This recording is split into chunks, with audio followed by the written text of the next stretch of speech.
우리가 선교적 교회에 대해서 시리즈로 두 번째 살펴보다가 잠시 쉬고 소화도 할 겸 또 선교적 삶을 살려면 우리에게 반드시 필요한 영적 리더십에 대해서 지금 살펴보고 있습니다. 우리가 이 책을 가지고 같이 이렇게 배워가고 있습니다. 그래서 이 책을 가지고 그동안 쭉 살펴보는 중에 그 4장이 리더의 비전입니다. 왜냐하면 리더십과 비전은 분리되지 않거든요. 조지 바나도 말한 것처럼 by definition, 정의상 all leaders are visionaries. 모든 리더는 다 비전을 가진 사람들이다. 그러니까 바꿔 말하면 뭐냐 하면 비전이 없다면 리더가 아니라는 얘기입니다. 그래서 조지 바나는 그걸 둘 중에 하나로 보거든요. 아직 비전을 추구하지 않았거나 주님 안에서, 또 하나는 리더가 아니거나. 그만큼 리더와 비전은 분리되지 않거든요. 그러니까 이 책에도 그 비전에 대해 다루고 있는 겁니다. 4장에서. 근데 지난번에 살펴본 내용은 뭐냐 하면 비전만 하더라도 너무나 많은 사람들이 비전에 대한 제가 보기에는 비성경적인 이해가 가득하거든요. 그래서 이 저자도 그 부분을 다루고 있어요. 그래서 비전이 어디서 나오는가, 어떻게 리더들이 비전을 갖게 되는가, 세우는가, 이거를 그동안 7가지를 말합니다. 그 공통점은 뭐냐? 다 사람이 만든 거라는 거죠. 그러니까 하나님의 관점에서는 옳지 않은 거라는 겁니다. 그걸 살펴보았습니다. 그리고 이제 오늘 살펴보려고 하는 게 그런 비전의 참다운 출처가 뭐냐? 성경적인 관점에서 볼 때 옳은 비전이 뭐냐? 이제 이 부분을 오늘 이제 이어서 살펴보려고 하는 겁니다. 첫째, 비전의 정의. 말씀드린 대로 비전이 어디서 오는 건가, 비전의 출처에 대해서 말하면서 이제 마지막으로 이 저자는 옳은 출처를 제시합니다. 하나님의 계시가 낳은 비전, 이렇게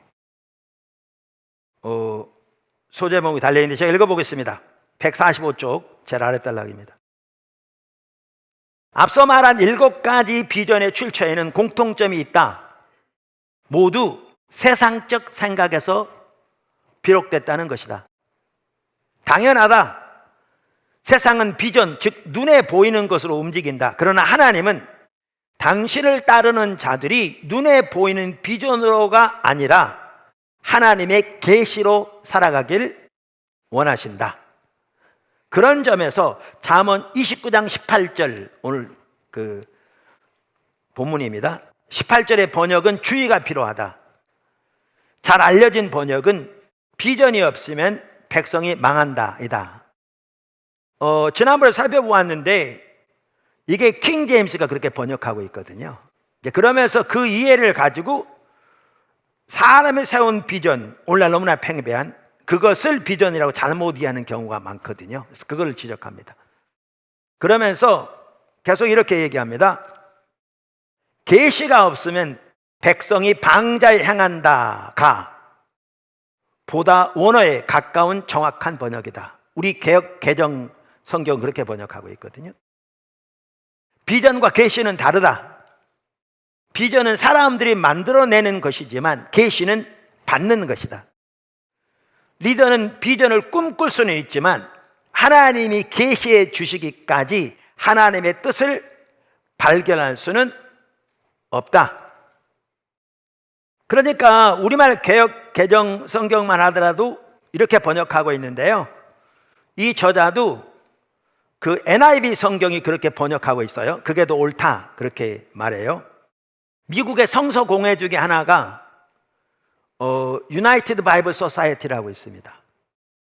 그 성서 공회에서 성경을 번역하는 사람들에게 도움이 되도록 핸드북 시리즈가 나와 있습니다. 각 책별로 이렇게 포도색, 적포도색 표지가 된 그 책의 잠언서 29장, 아까 본문 29장 18절에 대한 그 내용을 보면 그 책에 이렇게 되어 있습니다. 이 문맥에서 비전은, 그 킹제임스의 비전이라 번역된 이 단어, 비전은 사건들을 분별할 수 있는 능력 혹은 미래를 내다보거나 기대할 수 있는 능력을 언급한다.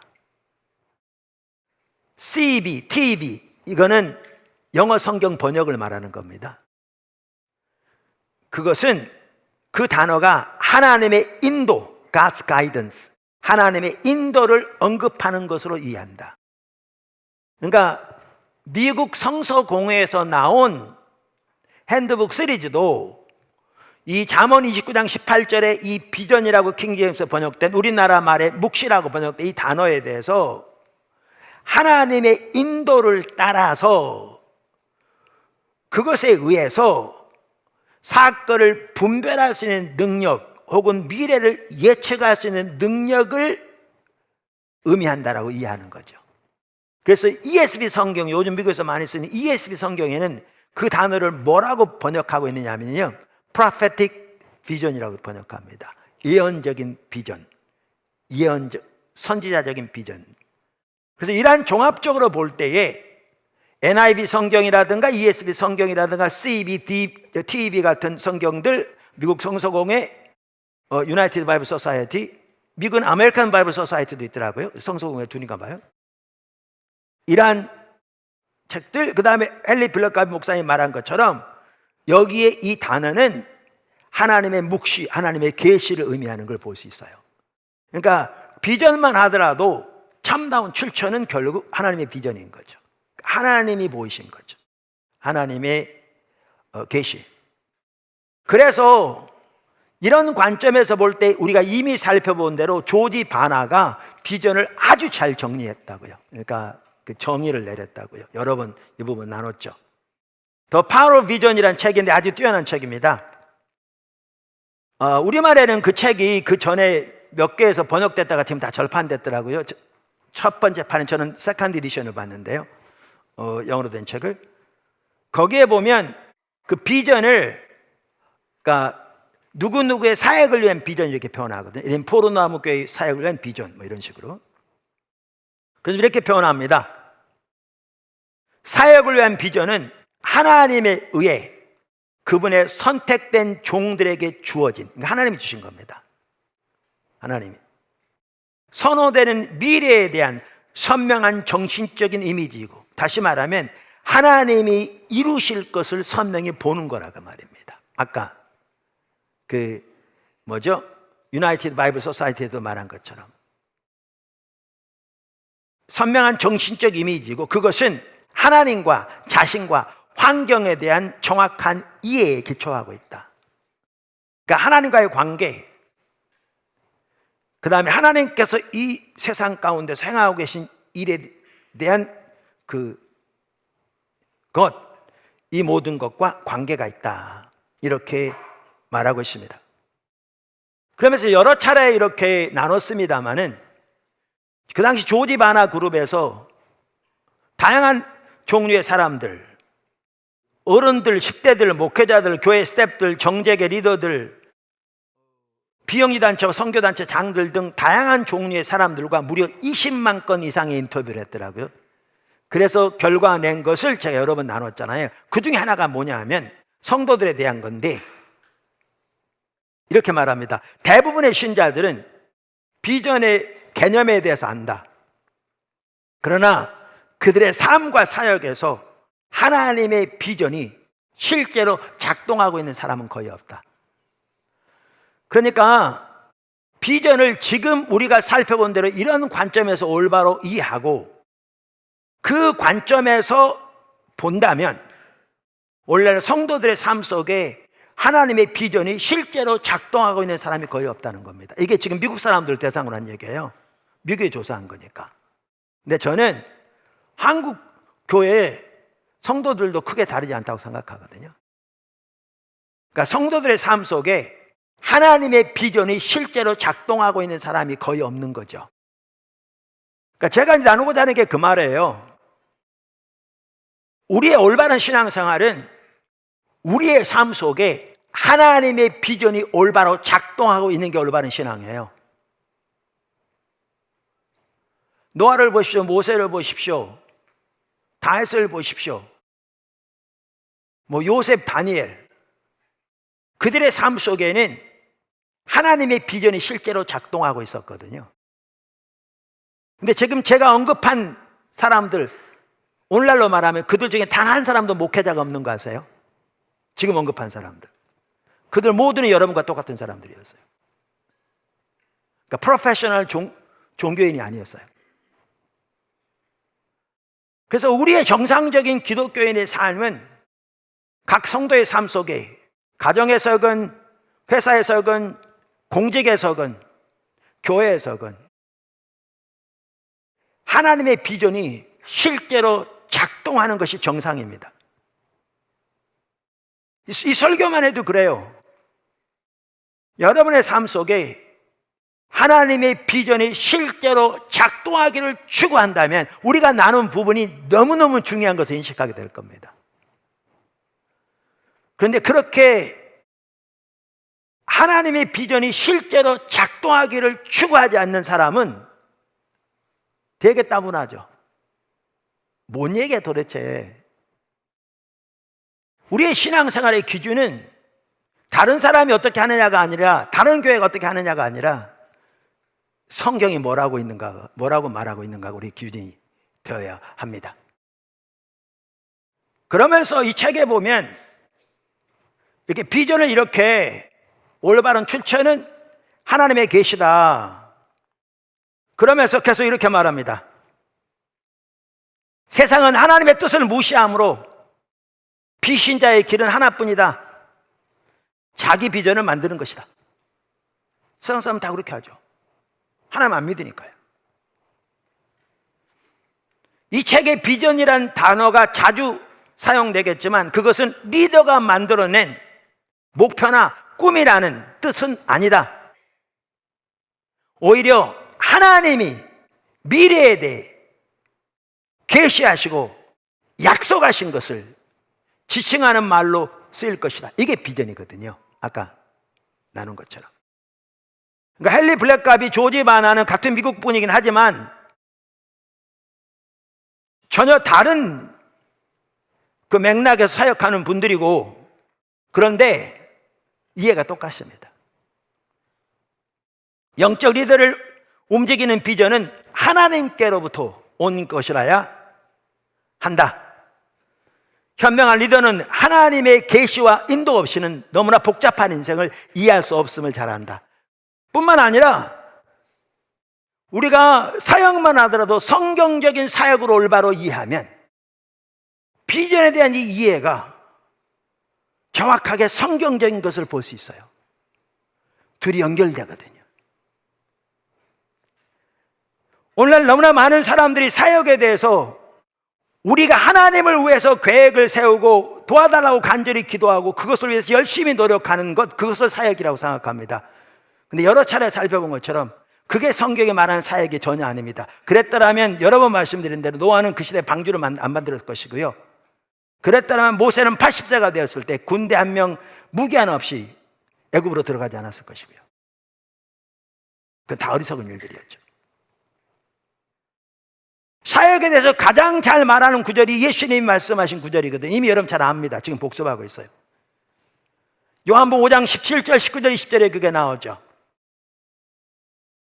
이 말씀은 예수님께서 베데스다 연못가에서 안식일을 지나시면서 38년 된 병자를 고치셨고 자리를 들고 걸어가라고 해서 고치셨는데, 그것으로 해서 핍박이 일어나니까 예수님이 어떻게 일을 하셨는가를 설명하는 구절이거든요. 그러니까 이 일에 대한 설명이고, 요한복음 전체를 보면 예수님이 사역하신 전반에 대한 설명이고, 이게 성경 전체를 보면 하나님의 사람들이, 신구약 하나님의 사람들이 그들의 사역을 감당했던 방법이거든요. 그걸 예수님 가장 잘 말씀하신 구절이거든요. 이렇게 말씀하셨습니다. 17절.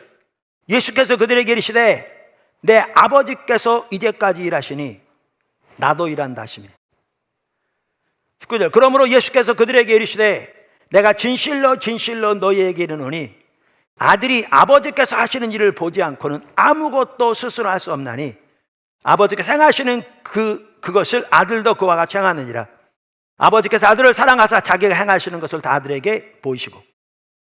사실 저 같은 경우에도요, 제가 처음 교회를 개척할 때, 그러니까 지금부터 한 30 몇 년 전에 한 번은 교회에서 요한복음을 쭉 읽어가고 있는데 예수님이 어떻게 사역하셨는가가 제 눈에 선명히 보이더라고요. 제가 처음부터 다시 읽으면서 정리하고 요한복음 끝까지 읽다 보니까 새벽기도 시간이 됐더라고요. 그래서 처음으로 성경에서 밤샌 적이 있는데, 여러분 요한복음 전체를 보면 이게 또렷하게 보입니다. 여기 보면 예수님께 이렇게 말씀하시죠. 아버지가 오늘까지 일하신다. 하나님의 아들인 예수님의 경우에도요, 사역은 하나님의 일이라는 것을 명확하게 인식하고 있습니다. 신구약의 사역은 하나님이 하신 일입니다.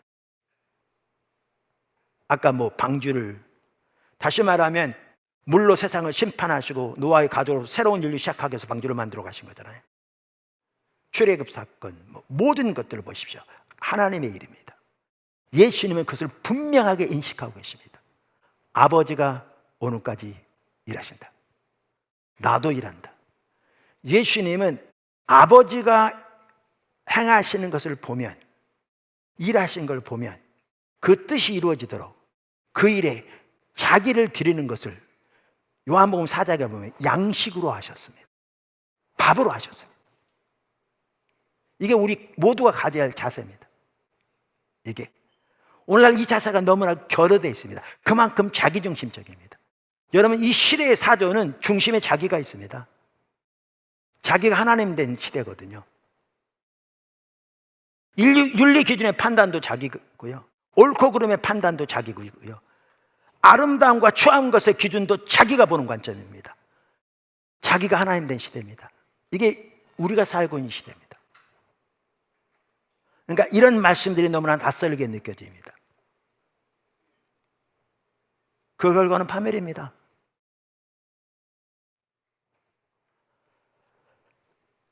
나도 일한다. 나는 스스로 아무것도 할 수 없다. 하나님의 아들이 하신 얘기죠. 나는 아버지가 행하신 걸 보고 그것을 나도 행한다. 아버지가 아들을 사랑하셔서 아들에게 아버지 행하시는 모든 것을 보이신다. 그래서 38년 된 병자, 그 많은 환자들 중에 한 명을 고친 거, 자리를 들고 걸어가라고 한 거, 이 모든 게 하나님의 인도를 따른 걸 볼 수 있습니다. 근데 이게 예수님만 이렇게 하신 게 아니고요, 아까도 말씀드린 대로 신구약에 나오는 하나님의 사람들이 다 이렇게 사역했습니다. 그것을 가장 잘 정리하고 있는 책이 하나님을 경험하는 사람이라는 책입니다. 그런데 이 삶을 살려면 뭐가 중요한가? 결국 하나님과 친밀한 교제가 중요합니다. 그게 요한복음이 우리에게 반복적으로 말하고 있거든요. 그래서 이와 같이 예수님이 아버지 안에, 아버지가 예수님 안에 친밀한 교제 가운데서 예수님이 하나님의 행하심을 보고 그 일에 온 사람으로 들여 동참할 때 하나님께서 예수님을 통해 하나님의 능력으로 하나님의 일을 이루신 거죠. 이게 사역입니다. 여러분, 이렇게 사역을 올바로 이해하면 이 사역에 대한 이해와 우리가 살펴보는 비전에 대한 이해가 정확하게 같이 가는 걸 볼 수 있습니다. 자, 두 번째입니다. 비전의 전달, 비전의 공유인 거죠. 그러니까 리더들에게 비전과 관련해서 중요한 한 가지 뭐냐 하면, 비전을 따르는 사람들에게 나누어 그들도 동일한 비전을 공유하게 하는 거죠. 이게 숙제죠. 그것이 회사에서건, 그것이 공직에서건, 국가에서건, 교회에서건. 그런데 비전이 어떻게 사람들을 움직이냐는 겁니다. 세상에는 대부분의 경우에 숫자로 된 비전을 제시합니다. 몇 년까지 뭐를 어떻게. 근데 그것은 하나님 방법이 아니죠. 또 이렇게 말합니다. 어떨 때는 내년도 시장 점유율 5% 증가나 내년도 손실 10% 감소. 그러면서 교회도 같은 방식으로 정하는 경우가 있다고 말하면서 교인 수 10% 증가나 건축업 2단계 달성 같은 목표를 내세우는 경우도 있다. 그러면서 사실 숫자로 이루어진 비전은 생생한 이미지를 수반하는 비전만큼 영향력을 미치지 못한다. 그러면서 제임스 챔피는 숫자 자체로는 회계사 외에 어느 누구도 움직일 수 없다고 말했다. 하나님이 약속의 상징으로 기억에 남을 이미지를 사용하신 것처럼 현명한 영적 리더라면 하나님이 조직해 주신 약속을 생생한 이미지로 표현할 것이다. 비전은 분명하고 설득력 있게 모두에게 와닿아야 한다. 이게 이제 다음 주에 살펴볼 내용입니다. 오늘 사실 준비하다 보니까 그거까지 살펴보려면 시간이 도저히 안 될 것 같아서 제가 나눴습니다. 그러면서 이렇게 말합니다. 세상이 말하는 좋은 비전이란 매력 있고 성취 가능한 일이다. 세상의 비전과 달리 하나님의 비전은 하나님 없이는 성취가 불가능하다. 할렐루야. 그런 점에서 크리스천 리더는 세상 리더보다 엄청난 이점이 있다. 뭔가 중요한 일의 일부가 되어 자기 삶으로 주변 세상이 달라지기 원하는 사람들에게 하나님의 일의 일부가 되는 것은 더 없는 기쁨이 될 테니 말이다. 하나님이 조직해 주신 약속이 분명하다면 구성원들의 지지를 얻어내는 것은 별로 어렵지 않으리라. 자, 그러면서 이제 구체적으로 어떻게 비전을 전달하는가를 말합니다. 오늘은 여기까지만 이제 살펴보려고 하는데요. 자, 어떻게 비전을 전달할 것인가? 이렇게 말합니다. 먼저 이분은 이렇게 얘기해요. 리더가 비전을 따르는 사람들에게 주입시키기 위해서 노력한다면 그 비전은 하나님이 주신 게 아닐 거라 이렇게 얘기합니다. 제가 읽어볼게요. 계속.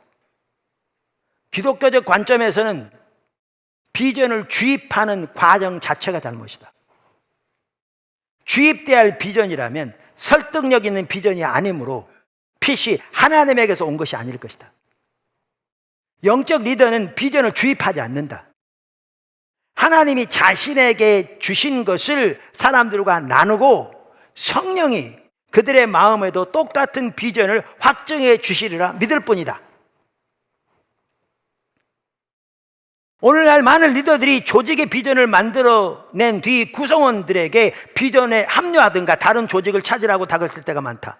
이것은 성령의 모델과 거리가 멀어도 한참 멀다. 영적 리더는 자신이 사람을 바꿀 수 없고 오직 성령님만이 그렇게 하실 수 있음을 안다. 자, 보실래요? 이 하나하나가 보면 오늘날 일반적으로 이해하는 것과 너무나 다릅니다. 그러니까 쉽게 말하면 달라도 너무 다릅니다. 그래서 많은 사람들이 이해를 못합니다. 저는 이 하나하나가 매우 옳다고 생각합니다. 그러니까 우리의 사고가 근본적으로 바뀌어야 됩니다. 아까 보았잖아요.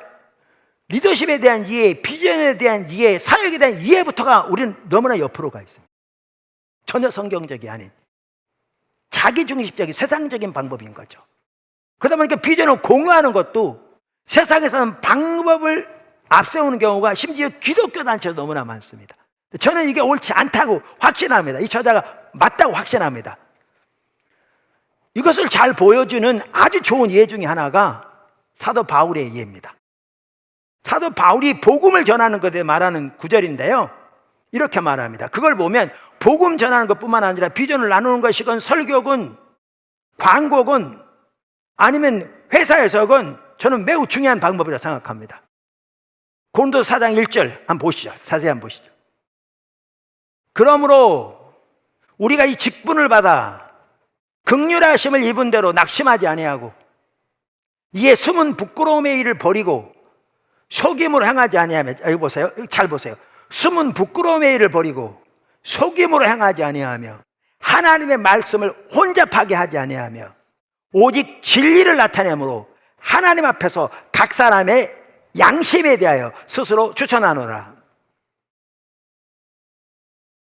중요한 부분들이었습니다. 3절.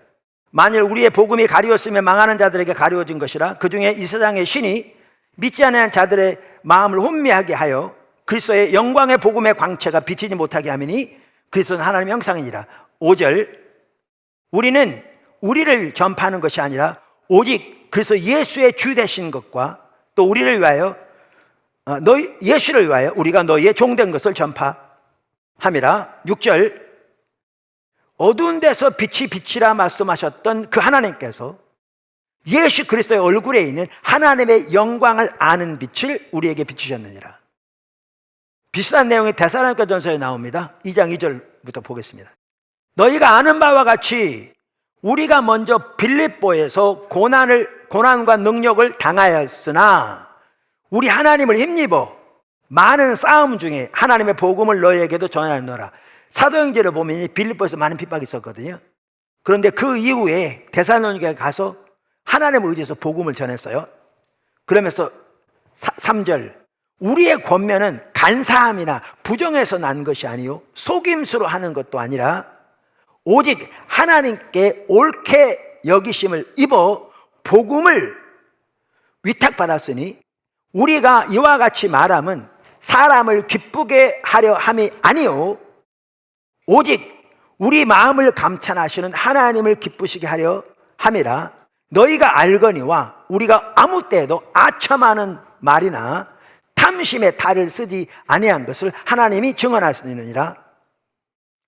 우리는 너희에게든지 다른 이에게든지 사람에게는 영광을 구하지 아니하였노라. 자, 이 두 구절을 보시면 이제 설명할 내용이 좀 많은데요. 간단히 해볼게요. 마틴 로이드 존스 목사님이라는 분이 계셨잖아요. 제가 가끔 인용하는 그분이 영국 분이세요. 교단이 다르죠. 근데 이해가 같아요. 그분의 부흥책에 보면 이런 내용이 나와요. 감정에 직접 호소하는 것은 그것이 무엇이든지 주술과 같다. 심지어 찬양을 거기다 언급해요. 무슨 말이 이 말이에요? 그것이 설교든지 그것이 광고든지 그것이 심지어 찬양이든지 감정에 직접 호소하는, 분위기에 맞춰서 매우 그럴듯한 말로서 또 멜로디로서 감정에 호소해서 그들이 반응을 이렇게 하는 것은 주술과 같다는 거예요. 주술이 하는 일이 그거잖아요. 인본적인 거죠. 뭐가 옳은지를 보면 그 말 이해가 됩니다. 지금 이 구절은 두 구절 다 사도 바울이 복음을 전하는 것을 말합니다. 근데 사도 바울은 복음의 핵심이 뭐였느냐? 아까 고린도서 4장 5절 우리는 우리를 전파하는 것이 아니라 예수 그리스도를 주로 전한다 그랬습니다. 사도 바울은 처음 예수님을 전할 때부터 전혀 예수님을 모르는 이방인들에게 예수님을 전할 때부터 예수님을 주로 전했습니다. Jesus Christ as Lord. 주로. 제가 지난 주간에요. 김세현 박사가 우리나라에 나온 세계적인 신학학자 중에 한 명이죠. 바울 신학에 그야말로 뛰어난 분이기도 한데 풀로 신학대학원에서 오랫동안 교수로 가르치기도 했고 그 전에 총신 신대원에서 귀한 분이세요. 그분이 CBS TV에 나와서 우리 한국 교회에 대해 진단하면서 CBS 지금 그 프로그램 하고 있더라고요. 어떻게 우리가 돌이켜야 할 건가 그걸 나누는 중에 그거를 최근에 올라온 거 어떻게 보게 됐어요. 거기 보니까 똑같은 내용이 나와요. 로마서 1장 3절 4절에 보면 사도 바울이 한 그 내용이 초기 예루살렘 교회가 전한 복음이 거기 들어있는 거거든요. 예루살렘 교회가 그 복음을 전했고요. 그 복음을 받았고요. 그 복음을 믿고 그 복음을 살았고요. 그 핵심이 뭐냐 하면 다윗의 자손으로 메시아로 오신 거죠. 뿐만 아니라 그러니까 우리의 구세주로 구원의 주로 오신 거예요. 뿐만 아니라 부활을 통해서 증명돼서 강력하게 전파되는데 예수님이 주라고 전파된 거예요. Lord. 이 말이 뭐냐 하면 구약에서부터 하나님의 나라가 임할 것이 예언되어 있거든요. 예수님 당시 하나님의 나라, 하나님의 통치가 임하기를 사모하고 있었는데 성경은 예수님이 부활하심으로써 그 하나님의 통치의 대행자로서 하나님이 예수님을 세우신 것을 드러낸 거예요. 드러낸 거예요. 그래서 초대교회가 전한 복음의 핵심은 우리가 이미 여러 번 살펴본 것처럼 예수님이 주시다라는 거예요. 하나님의 주권적인 통치가 삶의 모든 영역에 모든 창조세에게 임하고 하나님 나라가 임했잖아요. 그것에서 실현되어지도록 하나님께서 하나님의 아들을 보내셔서 십자가 부활로 구속을 이루셨는데 그리고 그것을 지금 성취하고 계신데 그 대행자로서 예수 그리스도 세우신 걸 보여주는 거예요. 그래서 초대교회 전한 복음의 핵심은 예수님이 주님이시다라는 거예요. 여기 말한 것처럼. 자, 이렇게 탐심의 탈을 쓰지 아니하고 하나님의 말씀을 혼잡하게 하지 아니하고 속임수 버리고 아까 부끄러운 일을 버리고 나온 대로 사람을 기쁘게 하려 하지 않고 갈라디아에 보면 내가 사람을 기쁘게 하나님을 기쁘게 하랴 내가 사람을 기쁘게 하려는 것이면 그래서 종이 아니니라. 그러면서 처음부터 오직 예수 그리스도를 주로 전해서요. 진리를 가감없이. 그리고 어떻게 했느냐? 하나님을 의지했어요. 그래서 태초에 흑암 가운데 빛이 있으라고 말씀하신 그 하나님께서 여기 나온 대로 성령을 통해 그 듣는 자들의 마음을 열어 예수 그리스도 얼굴에 있는 하나님의 영광을 아는 빛을 저들에게 비춰주시기를 의지했어요. 다시 말하면 복음을 듣는 자들이 성령의 조모로 깨닫고 그래서 자신의 죄와 세상의 죄의 영향력 그 모든 것을 지시고 십자가 돌아가서 구속하시고 부활하신 그 예수님을 깨달음으로 예수님을 믿고 삶을 주님께 온전히 의탁하고 드릴 수 있도록 성령께서 그들의 마음을 열어주시기를 위해서 주님을 의지했어요. 그러면서 뭐라고 그랬느냐? 이게 가리웠으면 사탄이 가려운 것이다. 멸망하는 자들에게 가려운 것이다. 자, 그래서 이렇게 말하는 거예요. 그러면 여기에 중요한 게 있어요. 그러면 이렇게 리더가 이러면 교회만 하더라도 하나님께서 하나님과 관계에서 행하심을 보고 그걸 나눈다. 그리고 하나님 머지한다. 회사는 더 말할 거 없겠고요. 그런데 뭐가 가치가 되냐면 하나님 백성들이 여러분 회사에 안 믿는 사람도 있는데 그 사람들이 그러면 하나님과 관계에서 하나님의 뜻을 깨닫고 그 일에 헌신하고 동참하는 이게 돼 있어야 될 거잖아요. 리더가 이렇게 해야 되는 건 맞는데 바울도 그렇게 했고 이게 맞는데 거기까지 동의하는데 그러니까 그렇게 한들 성도들이 전혀 그 일에 교회만 하더라도 관심도 없고 그렇게 하자는 열정도 없고 그러한 의사도 없다면 이건 공허한 미아리에 불과할 거잖아요. 그래서 여기에 중요한 게 뭐냐면 그 조직이 교회든지 회사든지 그렇게 되도록 섬기는 게 리더가 해야 할 일이에요. 그래서 이렇게 말해요. 이 책만 하더라도 153쪽에 리더가 비전을 공유하려면 사람들을 확실히 준비시켜야 할 책임도 있다. 그래야 그들이 바르게 반응할 수 있다.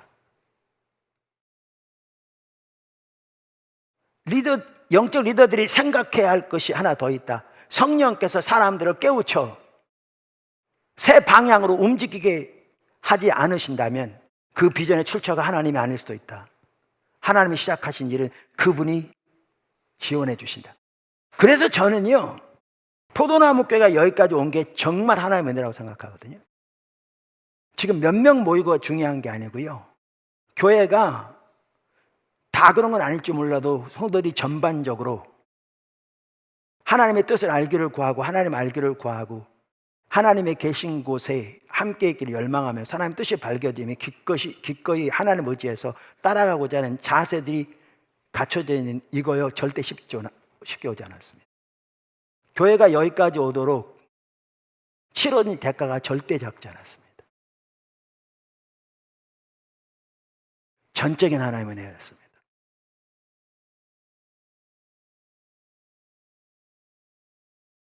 그리고 앞으로 교회는 계속 그렇게 가야 합니다. 그래야 주님을 따라갈 수 있습니다. 주님을 따라갈 수 있습니다.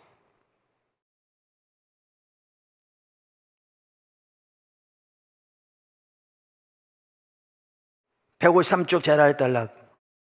리더의 역할이 비전을 정하거나 주입하는 것이 아니라면 이런 질문이 생긴다. 영적 리더의 역할은 무엇인가? 바로 하나님이 하시는 말씀을 증거하는 것이다. 영적 리더는 다른 사람들이 하나님을 대면하여 만나게 해야 된다. 근데 이게 있죠. 하나님을 대면하여 만나도록 인도하는데 고집하고 안 따라. 배째라예요. 자기 중심의 삶에 돌이킬 생각조차 하지 않아요. 어떤 교회만 하더라 했는데 지금 리더들이 대규모로 나서서 오히려 대적하고 나서는 거죠. 제가 그분한테 이 얘기를 했어요. 근데 성경에 보면 예수님이 씨 뿌리는 비유를 말씀하셨는데 이게 구원과도 일부는 관련돼요. 그렇다면 진짜 심각하거든요. 근데 하나님 나라의 메시지가 전파되는데 그걸 받아들인 종류의 사람을 밭을 네 종류로 말했어요. 길가, 배우자는 자세가 없는 거죠. 딱딱한 마음. 특별히 종교 지도자들 대표적으로 예수님 당시에 자기 안다고 하는 지식, 전통에 찌들어서 하나님의 길을 배우고자 하는 자세가 없으니까 깨닫지도 못하고 사탄에 가져가 버리는. 그러니까 지식은 뛰어나지만 삶은 조금도 안 변하는. 그 말과 행동과 가치는 전혀 안 믿는 사람과 다를 바가 없는. 길가. 그 다음에 가시밭, 돌밭. 말씀은 기쁨으로 받는데 세상에 난 욕심이 내려지지 않는 가시밭. 말씀을 해서 핍박과 또 어려움이 닥칠 때 하나 우리 시험해 보시거든요. 그걸 버려버리는 때까지 우리 두려운 축복, 땡큐. 주님을 위한 희생, 노 땡큐. 그러니까 열매를 못 맺는. 그러니까 돌이키기를 거부하는. 근데 예수님 당시에도 좋은 밭이 있었듯이 항상 좋은 밭이 있다. 주님만 의지에 전하고 주님의 말씀을 받아들이고 주님을 따르는 자들을 찾아서 그들과 함께 주님을 향해 가라. 그러면 전혀 다른 종류의 교회가 세워질 거다. 이분이 돌아가면서 자기가 이번에 와서 들은 말 중에 가장 중요한 말을 듣고 간다고 한 말이 그 말이었어요. 포도나무 그렇게 세워졌어요. 그러니까 초기에는 변화되지 않는 가정에 단 한 사람도 없을 만큼. 문제는 교회가 성장이 시작하고 소문이 나기 시작하니까 가족들을 데리고 여러 사람들이 데려오면서 그중에 많은 사람들이 주님 중지에 돌이켜졌지만 지금도 주님을 찾는 걸 거부하니까 돌이켜지지 않아서 옛 습관대로 그대로 가지고 있는 사람들이 일부 있을지 몰라도 중심은 그렇게 주님을 따라가기를 추구하고 있는 거죠. 그리고 중심이 그렇게 주님을 따라가기를 추구하고 있으니까 그렇지 못한 사람들도 남아있으면 어느 순간에 주님이 만지시는 것 같더라고요. 그들을 비추시고 그들을 직면하시고 그들을 대면하시니 자기들의 현실을 보면 돌이키고 회개하고 그러면 주님이 찾기 시작하면서 그들이 변화가 일어나는.